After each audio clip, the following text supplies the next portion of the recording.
Astaghfirullahaladzim.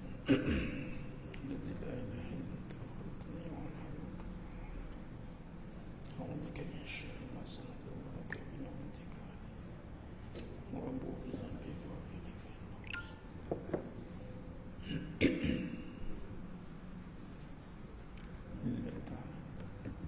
السلام عليكم ورحمة الله وبركاته. بسم الله الرحمن الرحيم. إن الحمد لله نحمده ونستعينه ونستغفره ونعوذ بالله من شرور أنفسنا ومن سيئات أعمالنا. من يهده الله فلا مضل له ومن يضلل فلا هادي له. أشهد أن لا إله إلا الله وحده لا شريك له وأشهد أن محمدا عبده ورسوله. اللهم صل على سيدنا محمد وعلى آل سيدنا محمد. رب يسر ولا تعسر، رب تمم بالخير. رب اشرح لي صدري ويسر لي أمري واحلل عقدة من لساني يفقه قولي. اللهم افتح علينا حكمتك وانشر علينا من خزائن رحمتك يا أرحم الراحمين. والله الذي لا إله إلا هو عالم الغيب والشهادة هو الرحمن الرحيم. والله الذي لا إله إلا هو الملك القدوس السلام المؤمن المهيمن العزيز الجبار المتكبر. سبحان الله عما يشركون. والله الخالق البارئ المصور له الأسماء الحسنى يسبح له ما في السماوات والأرض هو العزيز الحكيم. ولا حول ولا قوة إلا بالله العلي العظيم. ولا منجا من الله إلا إليه. أما بعد. أيها المؤمنون اتقوا الله. Usikum wa iyaya bittaqwallah faqad fazal muttaqun. Sidang jemaah yang dimuliakan Allah Subhanahu wa taala, mudah-mudahan kita semua tergolong dalam golongan hamba-hambanya yang benar-benar bersyukur. Amin ya rabbal alamin. Alhamdulillah summa alhamdulillah ala kulli hal ala kulli ni'mah. Pertama mula dan selama-lamanya merafakkan setinggi-tinggi syukur kehadrat Allah Azza wa Jalla. Dalam arti kata sebenar-benar syukur, yang mana syukur ini jemaah sekalian menjadi agenda utama musuh nombor satu kita. Yang mana musuh nombor satu ini telah pun melakukan kerjanya sejak dari awal kejadian manusia, yakni Nabi Adam AS, apabila dia gagal mempertahankan kedudukannya sebagai presiden kepada malaikat dan jin daripada satu golongan yang Allah muliakan satu ketika dahulu. Tetapi kali ini, ketika ini, dia menjadi satu kumpulan atau golongan yang Allah murka dan kekal dia kafir, kana minal kafir. Itulah dia iblis. Ada perkara yang seringkali kita kena mengingatkan adalah tentang musuh, iaitu ancaman yang membawa kepada topik keselamatan. Keselamatan ni satu perkara yang tiada kompromi sebenarnya, kerana dia membahayakan hidup kita kan? Ya, dia membahayakan hidup kita, bukan sekadar hidup di dunia. Yang mana kehidupan di dunia ini pun apabila melibatkan satu perkara yang berbahaya, maka ianya satu perkara yang sangat dititik beratkan oleh mana-mana orang. Malah dalam negara menjadi satu badan ataupun satu kumpulan yang sangat diberi penumpuan, yang keselamatan dalam negara KDN. Dan ia melibatkan kehidupan kita yang kekal di sana, yang akhirat. Ancaman musuh, yang mana dengan musuh itulah kita ada satu pertahanan yang mana sentiasa bersiap siaga 24 jam mas sekalian. 24 jam keselamatan. Tidak boleh kejap ada, kejap tidak boleh. Bab keselamatan ni 24 jam. segala aset yang perlu diketengahkan, digunakan untuk keselamatan mestilah digunakan. Maka begitu juga kalau kita memikirkan keadaan keselamatan kita, diri kita, anak-anak kita, daripada musuh nombor satu kita yang akan memberikan satu ancaman yang besar sehingga boleh kita terjumus ke neraka Allah Azza wa Jalla. Wa na'udzubillah min zalik. Lalu apa benda yang dibuat oleh iblis ni jemaah sekalian? Itulah dia bersumpah kepada Allah Subhanahu taala dalam surah As-Sad ayat 82-83. Qala fa bi'izzatik. Iblis ni puji Allah jemaah sekalian. Memang asal dia ketika malaikat dia satu kumpulan dengan malaikat. Dan dia ketua pula tu. Ketika malaikat beritahu kepada Allah, tidak cukupkah kami ini yang bertasbih bertahmid? Wa nahnu nusabbihu bihamdik. Waktu tu Allah nak jadikan manusia, kita bermula Nabi Adam AS. Dan satu orang kata memorandum lah ibaratnya begitu, diusulkan oleh malaikat, kami ini yang dah ramai, dah cukup, termasuk dengan iblis. Waktu itu mereka satu kumpulan, belum jadi puak militan kiri lagi, belum berpecah lagi. Semua makhluk Allah Ta'ala tak ada satu pun yang ingkar, tak ada sekalian. Sebab mereka kenal Allah, mereka tahu Allah itu siapa, maka berani nak ingkar. Lalu ketika Allah jadikan manusia, maka disitulah datangnya kemelut, datang ujian bagi si iblis. Yang paling taat kan, paling taat itu diterjemah dengan banyak amal. Lalunya amal ini Allah nak uji betul ke amal dia ni betul-betul taat, betul ke kita betul-betul buat ataupun buat-buat. Adakah kita betul-betul buat ataupun buat-buat? Nak tahu dia betul-betul buat ke atau buat-buat, uji dia. Uji dia, maka Allah uji. Yang akan menerima ujian adalah jin dan manusia. Dua kejadian yang Allah taklifkan untuk diuji, untuk dinilai, untuk dilihat, adakah makhluk jin dan manusia ini benar-benar perform sebagai hamba Allah. Yang lain dah perform dah automatik. Yang layak diuji itu memang akan ditanya oleh Allah Ta'ala nanti, jin dan manusia. Dan dimulai dengan jin. Lalu jin, yakni iblis, gagal. Tapi ciri dia masih dikekalkan, yakni tasbih, ya tasbih, tahmid, ya tahmid. Jadi jangan terkejut kalau tiba kita nak qiyam ke ataupun kita nak beramal lah, tak kisah bila-bila tiba datang sebelah boleh berzikir, kita tak nampak dia ni kan.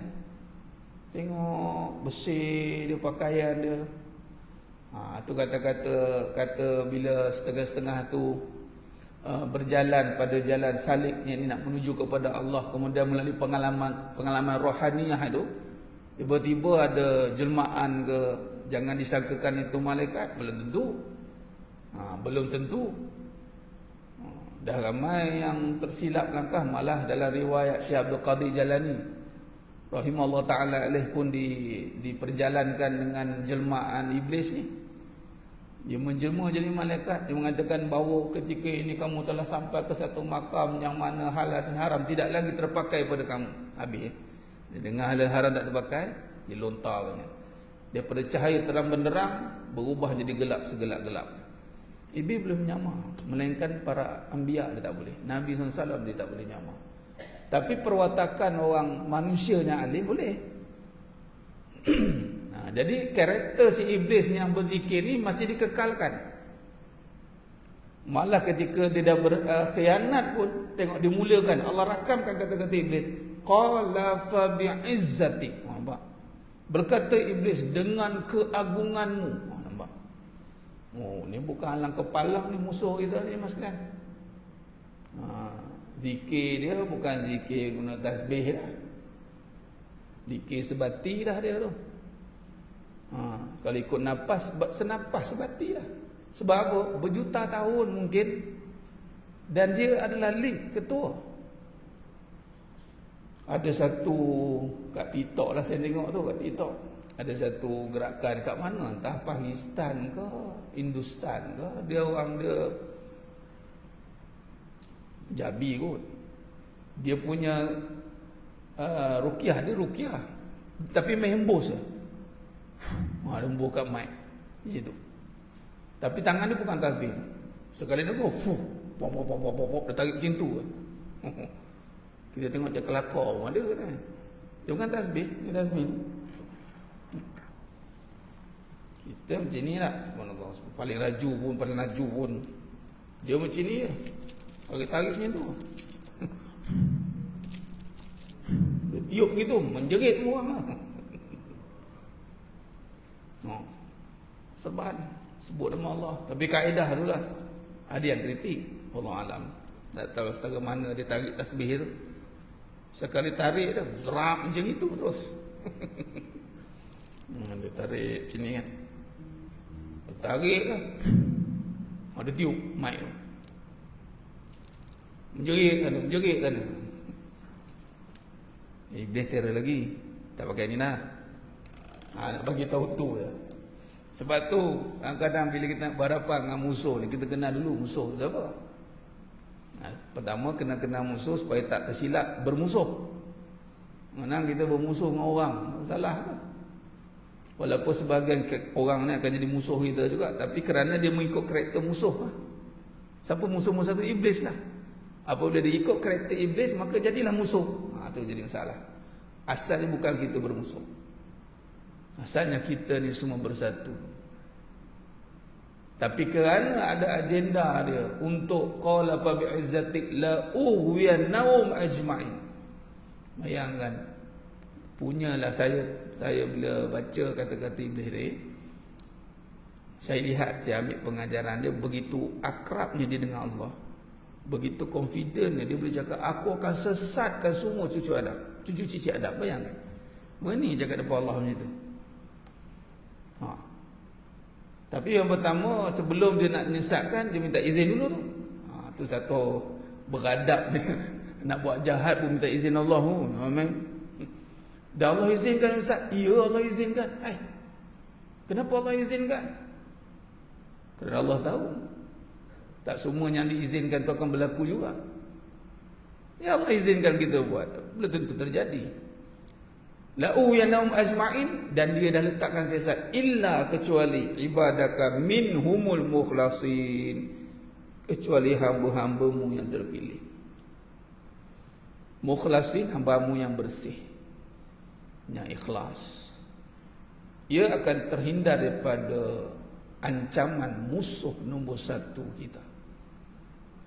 Sebab itu mensucikan diri, membersihkan diri dari segala kesyirikan, dari sudut amalan dalaman kita dan luaran kita, zahiri dan batiniah. Jadi niat itu perlu diselarikan agar mencapai maqamat kedudukan ikhlas. Kerana apa? Selagi mana kita tak sampai ke Allah itu, dan kita tak minta tolong Allah, dan kita tidak pusatkan amalan kita untuk ikhlas, lagi itulah kita jadi makanan iblis. Dia dah kata dah, illa ibadaka, kecuali hamba-hambamu yang ikhlas. Bukan banyak amal lah. Bukan yang banyak amal yang dia tak ganggu. Silap bulan yang banyak amal lah lagi dia ganggu. Kerana apa? Kerana niat kita terganggu. Oh, ni dia beramal ni bukan sebab Allah ni dah. Dia boleh tahu ke? Dia tak boleh tahu pun. Niat tu hanya milik Allah. Tetapi dia boleh kesan ciri-ciri orang yang tidak ikhlas. Ciri-ciri itu dia boleh bau. Bau ni mas sekalian, bila pemangsa ni, pemangsa kan, harimau kan, dia boleh bau mangsa dia tu dengan hidung dia, deri bau dia kuat. Siapa yang kaji bab pemangsa ke kan, memang mungkin silap bulan, jauh sejauh mana dia dah boleh bau dah. Iblis Pemangsa. Kita mangsa. Jadi apa benda yang dia nak pada mangsa itu, maka dia boleh bawa. Orang yang tak ikhlas dia boleh bawa. Ni bawa aku ni katanya. Ni macam itulah. Jadi kerja iblis dari dulu lagi, daripada Nabi Adam AS dijadikan sehingga sekarang non-stop kerjanya. Dan musuh iblis tak tidur juga. Makan roti canai pun tak sempat. Dia tak ke situ. Kerja dia apa? Macam mana kita mempertahankan pertahanan yang tidak boleh tidur, boleh kena ada shift ganti di perbatasan tu. Macam itulah dia tengok kita tak tidur. Tengok. Perhati, buat kajian. Bayangkan musuh yang mengkaji kita 24 jam. Agak-agak sampai satu tahap dia tahu tak kelemahan kita. Pasti jumpa. Lalu diperincikan lagi kerja iblis ini. Maka Allah ni maha kaya. Walaupun Allah izinkan berlaku itu, tapi Allah tahu ciptaannya itu siapa. Kau nak test dia, kau test lah. Ibarat macam itulah. Kalau seorang panglima, seorang pahlawan kan, datang seorang musuh, aku nak test dia ni. Kita yang train dia. Kau nak lawan dia ke? Silakan. Dia kata, kau tak kenal lagi dia siapa ni. Memang kau kena lipat lagi. Kenapa dibenarkan? Kerana Allah tahu orang beriman ni layak diuji. Orang beriman ni layak diuji kerana orang beriman itu bersamanya dengan kekuatan Allah yang tak habis-habis. Di saat musuh menyerang kita tanpa henti, ingatlah kekuatan Allah itu tak mati-mati. Memang mereka keseruk menyerang tanpa henti, tapi kita bersama dengan kekuatan Allah yang tak pernah mati, sentiasa hidup kekal. Dia tahu orang yang beriman dia akan bersama dengan Allah, dan Allah itu sifatnya kekal. Dan inilah jadi kemenangan umat Islam, orang beriman. Bukan kerana berjaya membunuh musuh, malah iblis tak boleh dibunuh pun. Dajjal dia mati. Dajjal dia mati nanti. Tapi iblis tak mati. Malah kita ingat dah habis selesai Dajjal, kita sesat. Belum. Nak mati kita pun dia boleh datang lagi. Kita nak mati pun dia boleh menyamar lagi datang. Ketika kita kalimat thayyibah tu la ilaha illallah tu, dia boleh menyerupai wajah mak kita. Mengajak keluar daripada agama Islam. Bayangkan. Dia boleh menyerupai wajah-wajah orang yang kita kasihi. Untuk mengajak kita keluar. Last chance katanya. Bayangkan. Bukan sehingga ketitisan darah terakhir. Dia tak main darah saja kan. Dia main napas terakhir. Kalau musuh yang zahir ni darah kita. Tapi musuhnya gaib ini napas kita. Sehingga napas yang terakhir dia akan goncang iman kita. Bayangkan. Dia nak ragut. Dia nak pastikan ramai pengikut-pengikut yang masuk neraka. Dia nak buat begitu. Ini satu ancaman musuh. Sebab tu Allah lalu bagi tahu kita, kerana aduan, dia adalah musuh yang nampak nyata. Aduan mubin, yang jelas. Jelas kerana apa? Sifatnya itu telah diterangkan oleh Allah Subhanahu wa taala. Jadi Allah Subhanahu wa taala mengizinkan iblis mengganggu kita kerana kita ni layak diuji satu. Keduanya, setiap perkara yang diizinkan belum tentu mendapat keredaannya. Jadi perkara yang berlaku tanpa redha Allah tiada kekuatan. Walaupun iblis berjaya merangka perancangannya, setiap hari dia buat meeting di atas laut. Setiap hari, Mas sekalian. Dia ada multaqa dia. Harian. Tinggal lagi Ramadan dia datang nanti, permit untuk berkumpul tak dapat. Permit tak dapat. Jadi terpaksalah dia nafsi-nafsi, pandai-pandai korang dah. Nanti kita repeat balik, nanti Syawal nanti ya. Kita raya, mereka pun raya juga. Raya berkumpul balik. Macam mana semua dah semangat balik? Okey, jom katanya. Dia bagi semangat itu. Hari-hari buat meeting untuk apa? Menghancurkan umat Nabi Muhammad sallallahu alaihi wasallam. Umat cucu Adam. Daripada cucu Adam, Nabi Adam alaihissalam. Bayangkan. Namun di sini jemaah sekalian, kata kunci dia, kata kunci. Allah pula reveal. Allah yang menjadikan iblis. Allah yang menjadikan manusia. Maka Allah juga akan merevealkan gerak kerjanya. Maka Allah rakamkan dalam surah Al-A'raf ayat 17. Serangan iblis ini akan datang dari all angle, all rounder. Ingat, saya suka cerita dan apatah lagi dalam pembahasan hakikat kehidupan ni. Saya suka membawa kepada para jemaah sentiasa berada dalam keadaan berperang sebenarnya.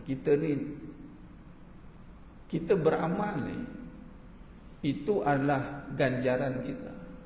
Sebelum kita nak dapat ganjaran, kita kena berperang. Nabi SAW sebelum nak dapat ghazwah, dalam ghanimah, ghazwah, peperangan, sebelum menang, nak takluk, boleh dapat 1/3 harta rampasan perang, kena berperang lah kan. Sebenarnya kita sebelum nak dapat pahala tu, yang kita duk beramal, yang mana memang Allah suruh minta pahala, sebenarnya betul lah, Allah suruh minta pahala, ikhlas saja tu sebenarnya. Sebab kita tak beramal kerana selain Allah. Kerana yang pahala tu pun dari Allah juga. Tak ada orang lain, tak ada makhluk yang boleh bagi pahala. Tak ada jemaah sekalian.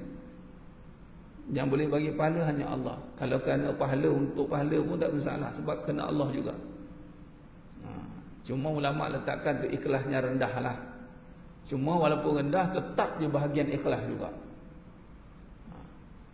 Sebelum nak dapat ganjaran pahala, kita berdepan dengan musuh kita, berperang. Depan, belakang, kiri, kanan. Ni iblis kata ni. Dia kata, aku akan datangi mereka dari depan, dari belakang, dari kiri, dari kanan. Bagaimana saudara kita di Palestin, di Gaza, satu-satu lagi daerah yang nak dihabiskan itu, dikepung 360 darjah katanya. Sebenarnya kita telah pun dikepung seawal kita mengucap kalimat thayyibah la ilaha illallah Muhammad Rasulullah. Dan iblis kata apa kepada Allah? Wala tajidu, engkau tidak akan dapati mereka bersyukur. Wala tajidu aksaruhum syakirin, kau tidak akan dapati mereka bersyukur. Nah, ini modus operandi musuh Allah, nombor 1 sekali. Dan itu gerak kerja dia, nombor 1 jemaah sekalian. Dan satu-satunya gerak kerja dia. Yang lain-lain tu adalah pecahan daripada apabila dia berjaya buat manusia tidak bersyukur. Wala tajidu aksaruhum syakirin, kau tidak dapati mereka bersyukur. Maka bila tak rasa terima kasih dengan Allah, nak datang solat, nak berzikir, nak buat baik. Kita ni nak buat baik kadang-kadang kalau dengan manusia kan, sebab kita terima kasih lah. Ya, terima kasih lah, entah banyak tolong anak share. Anak rasa galat, kalau tak boleh, tak boleh. Anak mesti tolong juga. Nah, macam tu. Anak rasa bersalah share. Dia mesti ada rasa tu sebab dah banyak jasa. Tapi peramai merasakan bahawa hidup kita ni Allah berjasa dengan kita, sehingga manusia mula berkira-kira untuk memberi masa dengan Allah. Dan ingat, bukan kata Allah minta yang fizikal, tahu nak datang solat diberikan waktu. Nak fikir tentang Allah pun berkira. Datang iyalah datang, kena masa, kena ini kan. Ni nak berfikir tentang Allah pun dia tak nak fikir. Punya berkira, lebih baik aku fikir berapa duit aku dapat hari. Kalau 10,000, kalau kita buat compounding, dia lebih suka berfikir tentang makhluk daripada dia berfikir tentang Khalik, yakni tentang apa yang Allah dah bagi dekat dia. Setiap hari kita kena buat satu muhasabah syukur, bukan muhasabah dosa. Dosa tu satu bab dah. Ini kata ulama, muhasabah atas tidak syukur itu. Semalam saya berada di Taiping, buat halaqah, jemaah kumpul kan. Saya pagi itu ada di Ustaz, ada exam. Saya belajar lagi. Dah sem 3 dah, alhamdulillah. Doakan mas sekalian saya boleh habiskan. Amin. Sampai ke tahap saya tengah nak PhD kan pengajian kita ni. Untuk peringkat master ni, tajuk ni telah diterima secara bulat suara tanpa ada tolak. Dia ada paper tesis. Saya mix mood exam kelas kena buat paper tesis juga. Dua-dua sekali. Tajuk dia adalah peranan akidah di dalam mendepani tekanan hidup bersandarkan sifat wajib bagi Nabi sallallahu alaihi wasallam. Dan tajuk ini tanpa perlu ditukar, perlu diubah. Diterima sebulat suara majlis senat. Hanya perlu ubah supervisor saja. Tapi tajuk tidak. Rupanya ketika saya jumpa ketua jabatan, beliau kata tajuk ni ustaz tak ramai buat. Melihat tekanan dari perspektif Islam ya ada. Maknanya minta pandangan. Tapi bersama bukan dari akidah itu sendiri nak dibangunkan. Rupanya apa peranan akidah tu. Jadi tekanan-tekanan ini juga sangat berkaitan dengan ancaman musuh tadi. Sebab tu saya suka buat kajian. Jadi saya petang tu ada di Taiping buat usrah. Maka berlakulah dialog. Dalam tu ada yang bertanya. Dia bertanya tentang keadaan hidup ni mas sekalian. Dia kata apa? Ustaz katanya. Saya kata orang beriman ni gembira. Tidak berserta padanya dengan tangisan air mata. Orang beriman bukan begitu mas sekalian. Malah memberhentikan air mata kerana meyakini ganjaran yang lebih kekal di sana. Itu orang beriman. Dia tidak akan tangisi dunia yang sementara. Tapi perbualan tu tetap. Takkan tak boleh Ustaz? Salah ke kami nak nangis? Dia nak juga pertahankan nangis dia. Jemaah sekalian, kita dah lama ditipu sebenarnya dengan dunia ni melalui jalan-jalan keiblisan ini, talbisul iblis. Menyelinap masuk di dalam gerak hidup kita seakan hidup ini penuh dengan perkara yang kesedihan. Memang sebenarnya dunia ni sebenarnya ujian, dan ujian tu memang sedih. Lahir-lahir menangis. Tapi kerana kita rasa kita berterima kasih, sebenarnya menutup segala kesedihan. Nak rasa terima kasih dengan Allah tu susah hidup kita ni. Nak rasa bahawasanya hidup kita ini jasa yang paling besar itulah Allah. Nak rasa itu sehingga kita berterima kasih dan hilang tangisan air mata. Berhenti linangan air mata kita. Nabi SAW ni kita nak Isra wal Mi'raj. Memang layak pun Nabi kalau diperjalankan dengan air mata juga. Tetapi air mata Nabi memperjuangkan agama. Bukan kerana meratapi kesusahan. Nabi tak meratapi kesusahan atas apa yang diperjalankan. Penyesalan kerana susah tak ada. Dan Nabi menangis memikirkan keadaan Islam. Nabi menangis kerana memikirkan keadaan umatnya. Nabi menangis kerana memikirkan Islam ni bagaimana. Ketika tahun duka nestapa, Allah panggil isteri yang sangat dicintai, Sayyidatina Khadijah radhiyallahu anha al-Kubra. Bukan nangis semata-mata kehilangan isteri, tapi kerana itulah satu-satunya isteri yang Allah datangkan orang pertama masuk Islam. Di saat semua buang Nabi, isteri Nabi terima Nabi. Betapa besarnya sumbangan ini dirakamkan dalam riwayat yang panjang kepada Sayyidatina Aisyah radhiyallahu anha. Aisyah bertanya kepada Nabi, kenapa disebut-sebut nama Khadijah? Ini orang umpan gunakan dalil ni, isteri Nabi pun cemburu katanya.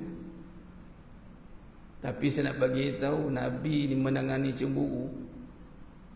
Apa yang dicemburukan tadi? Khadijah katanya. Mai sini, aku nak cerita. Mai sini. Katalah kita, isteri kita meninggal, kahwin baru, muda pula tu. Dok kita sebut kak kita, kak kamu dulu ni baik sungguh katanya. Nanti kamu masak, nanti bagi dekat jiran sebelah tu, kawan kak kamu tu katanya. Nanti masak ni. Jadi isteri muda kita ni, cuba bayangkanlah. Kalau tak mati lagi pun tak apa, kahwin pun cuba. Sekali marah kawan tu, abang ni kan, kau kena meninggal kata. Saya ni. Kita kan bila dah isteri macam tu kita, oh ya abang janji abang tak sebut lagi dah. Okey bye. Yang dah pergilah katanya. Yang ada sekarang ni kita hayati katanya. Dah tak sebut dah. Tapi Nabi tidak, teman sekalian. Ketika Sayyidatina Aisyah radhiyallahu anha mendengar nama Sayyidatina Khadijah radhiyallahu kubra, Nabi explain detail siapa tu Sayyidatina Khadijah. Mai sini dengar habis-habis, biar kamu sedar. Lepas tu itulah saat terakhir Aisyah radhiyallahu anha cemburu pada Sayyidatina Khadijah. Tak ada dah apa tu. Memang layak lah, memang lah. Di saat agama Islam tidak diterima, dialah yang terima. Di saat orang lain mencaci hina, dialah yang datang kepadaku. Bayangkan. Ustaz, waktu tu kenapa Nabi tak kahwin lain? Nabi kahwin bukan dengan suka-suka. Nabi kahwin mendapat wahyu daripadanya. Jadi waktu itu belum diwahyukan lagi. Khalas. Jangan mana-mandai kata Nabi pun tak suruh kahwin lagi waktu itu. Mana-mandai kata pergunakan Nabi untuk kepentingan diri. Nampak? Nabi menangis kewafatan isteri yang disayangi, yang mendapat salam daripada Allah dan malaikat. Allah kirim salam memang. Kita dapat kirim salam daripada orang ternama pun, wih, rasa seronok. Ini sampaikan salam kepada isterimu. Allah kirim salam. Tu dia Allah kirim salam. Nampak? Sedih sebab penyokong kuat kepada Islam telah Allah panggil kembali ke rahmatullah. Dalaman, luaran. Dalam isteri Nabi, luar pakcik Nabi. Dalam luar Allah panggil. Waktu itu dualah insan ini yang menjaga kekuatan Islam ketika itu. Manakan tak nangisnya? Memang wajarlah nangis kerana ancaman Islam. Kita pun tidak bandingkan Nabi pun nangis. Konon-konon nak hati-hati, jangan cakap ni tu. Lepas tu dah tak dapat ilham juga. Saya dapat ilham dia waktu itu. Dia nak kaitkan dengan riwayat Nabi nangis. Saya kata, kalau Nabi ada, beranikah kita cakap macam itu? Di saat Nabi ajar satu doa, jangan menangis. Allahumma inni a'udzubika minal hammi wal hazan wa a'udzubika minal ajzi wal kasal. Hammi wal hazan, resah gelisah, itu merupakan tangisan lah. Nabi ajar doa tu, berani kita katakan Nabi balik, ya Rasul, dia ajar doa ni, Nabi pun nangis katanya. Anda cakap macam itu kan Nabi? Takkan ya mas sekalian. Sebab Nabi, perbuatan Nabi itu wahyu, bukan saya saja buat. Apatah lagi ada padanya kisah yang perlu kita hayati.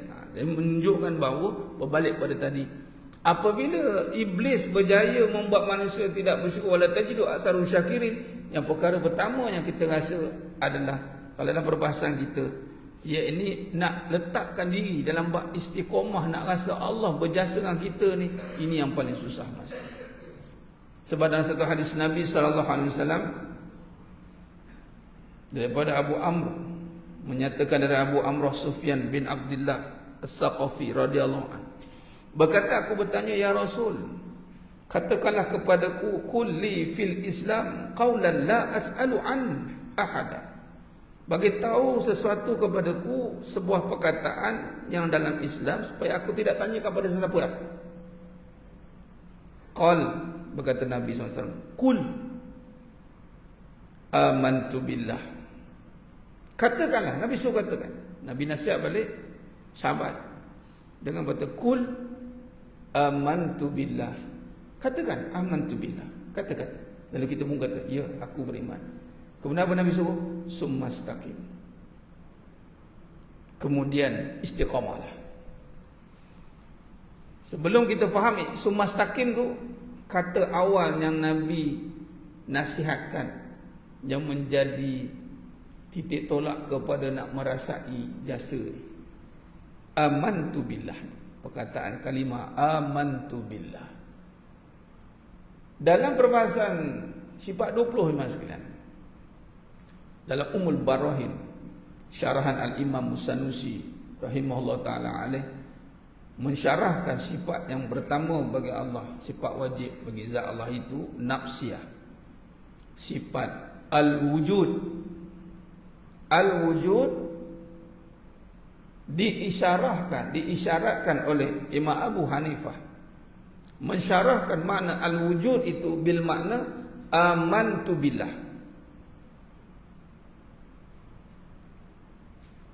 Imam Ahmad bin Hanbal menterjemahkan al-wujud, isyarat daripada amantu billah adalah al-mawjud. Ya, ini yang bermaksud yang ada, al-mawjud, khususan taksis alif lam ma'rifah diletakkan al-mawjud. Jadi bila maksud aku beriman kepada Allah dengan maksud yang ada hanya Allah, itu maksud dia.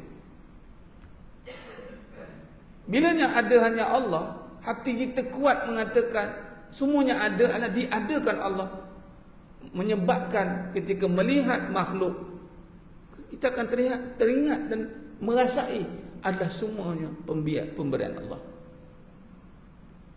Mana mungkin manusia akan kufur dengan Allah? Sepatutnya, kerana yang ada hanya Allah. Tengok motor, tengok kereta, tengok rumah, tengok anak, tengok suami, yang ada hanya Allah. Bermaksud semuanya ada ni isyarat ada Allah. Saya suka bagi tamsil begini. Bagai contoh, kita pergi jalan pada waktu malam, nak datang rumah saudara kita, malam tak bagi tahu dia, adik-beradik saudara kan, kita kadang tak bagi tahu sangat. Kebetulan lalu kita singgah, tengok-tengok lampu terpasang, kipas terpasang, tapi orang tak ada. Isyarat terpasang lampu kipas, kita takkan cakap macam ni. Lampu ada, kipas ada, kita takkan cakap. Bila tengok kipas terpasang, lampu terpasang, isyarat ada orang ni. Kita tak kata ada lampu ni, tak ada. Tengok rumah tu malam, tengok kawasan gelap di situ, tengok ada 2-3 rumah menyala. Tempat ni ada orang ni, bukan ada lampu ni, kita takkan cakap. Maka nisbah kepada isyarat makhluk, kejadian yang Allah jadikan, ada isteri, ada anak, ada suami, ada rumah, ada kereta, patutnya sebut apa? Ada Allah ni. Di mana saya tak sebut ada Allah? Sebab apa? Inilah hasil usaha aku selama ni. Bukan senang aku nak dapatnya. Dia nak sujud ke Allah? Tak ada. Sebab dia tak rasa senang tu dari Allah. Sebab tu bersusah payah tu, ya sebutlah juga Allah. Nak manis bicara lidah dia, lisan dia, tapi hatinya aku yang susah payah. Kalaulah manusia merasai akan hal keadaan ini, maka dunia ini tak ada tempat yang kosong untuk disujud. Semua sujud, penuh manusia akan sujud pada Allah Ta'ala, kerana dia sedar bahawasanya yang ada hanya Allah. Maka kalau tak ada pun, ya memang aku ni bermula tak ada. Bermula kita tak ada. Kenapa nak tangisi barang yang bukan kita mulai? Memang kita bermula tak ada. Memang ada, hidup-hidup tak ada apa. Memang kita ni tak ada apa pun dari awal. Itulah perbahasan dia. Kemudian nak minta pula barang yang kita minta, yang ada tu bukan barang kita. Jumpa orang tepi jalan, berhenti, kita ni tak ada kereta, nak minta kereta. Kereta banyak kat jalan raya, berani tahan. Faham? Saya nak kereta ni boleh? Saya nak kereta ni. Orang pun kata, gila kamu, ni kereta aku ni. Kita bukan kereta kita, nak minta macam mana? Macam itu. Jadi kita tak marah pun kalau dia kena minta, tapi tak dapat, tak marah sebab bukan kereta kita. Begitulah kita minta apa yang kita nak di dunia ini, yang bukan milik kita. Tak dapat. Maafi muskilah. Tak ada masalah. Sebab apa? Sebab kita ada Allah. Datang rasa syukur. Terima kasih Allah. Pertamanya aku ada kau. Yang kedua kau adakan aku. Allah adakan kita, syukurlah. Tapi nak rasa syukur atas Allah adakan kita ni, satu perbahasan yang amantu billah, beriman. Kemudian nak istiqamah dengan rasa syukur. Syukur 24 jam. Ni sumastaqim ni. bertitik tolak daripada musuh tadi kata wala tajidu aksarahum syakirin. Aku akan buat mereka ni tak syukur. Bermaksud tak ada Allah. Ini bila hidup rasa tak ada Allah, bermaksud dia tiada segala-galanya. Hilang pergantungan dia kepada Allah. Harap itu, bila tidak hidup harap kepada Allah, siapa lagi yang dia nak harapkan dalam hidup ni? Tiada masalah. Hanya Allah tempat kita berharap. Bayangkan dia tak boleh rasa ada Allah, lalu nak berharap macam mana? Lalu diharapkanlah pada usaha dia, harap-haraplah usaha dia menjadi. Sebut macam betul, padahal salah. Patutnya harap-harap ya Allah jadikan usaha ni. Dia tawakal pada Allah. Harap ni boleh juga digandingkan dengan tawakal, mas kan? Tiba-tiba dia harapkan pada usaha yang bagi jadi Allah nanti-nanti. Bila ada masa baru minta dengan Allah. Bila agak-agak tak jadi usaha baru berharap. Dah tak jadi usaha baru minta ke Allah. Terbalik. Dia kena minta Allah dulu, kini dan selama-lamanya. Sambil kita berusaha tanpa henti, kita berharap kepada Allah bagi jadi. Itu cara orang tawakal. Orang tawakal dia tak berhenti usaha.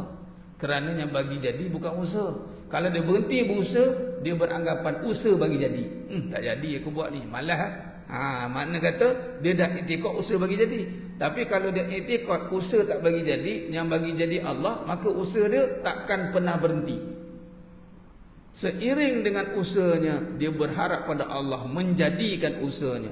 Harapan yang paling tinggi adalah menjaga ketaatan kepada Allah. Dia berharap Allah tunaikan hajat dia. Itu ya. Datang awal waktu, datang istiqamah. Sebab apa? Sebab dia tahu yang ada hanya Allah. Amantu billah summastaqim. Wallahu a'lam sekalian, perbahasan kita pada pagi yang penuh barakah ni dalam perbahasan keseimbangan dalam kehidupan. Kita masuk pada fasa perbahasan terakhir tabligh sebenarnya. Apa yang saya syarahkan ini adalah perbahasan pada usul yang keempat dalam syarah hakikat kehidupan, bagaimana kehidupan yang istiqamah. Setelah kita memahami tentang kebijaksanaan, fatonah, dan kita bijaksana, kita difahamkan tentang akhirat. Sebab Nabi kata orang yang bijak adalah orang yang memikirkan tentang akhirat. Al-Qayyis man dana nafsa amila lima ba'dal maut. Orang yang mempersiapkan diri untuk amalan selepas mati. Maka bila begitu, dia yakin bahawasanya Allah membalas ganjarannya. Makanya ada hanya Allah. Tu aman tu billah. Kita akan sambung lagi pembahasan ini, persilakan insya-Allah. Mohon ampun maaf daripada saya atas segala kekurangan, terkasar-kata itu kurang bicara dalam penyampaian. Hanya Allah Taala sajalah yang mampu menyempurnakan perbahasan kita pada pagi yang penuh barakah ini. Aku qouli hadza wa astaghfirullahalazim li wa lakum wa bila taufiq wal hidayah. Wassalamualaikum warahmatullahi wabarakatuh. Tangguh dengan tasbih kafarah dan suratul Asr. Subhanakallahumma wa bihamdik asyhadu an la ilaha illa anta astaghfiruka wa atubu. Bismillahirrahmanirrahim. Wal 'asr. Innal insana fi khusr illa alladhina amanu wa amilus solihati wa tawassaw bil haqqi wa tawassaw bis sabr. Wallahu a'lam bisawab. Takbir. Allahu akbar.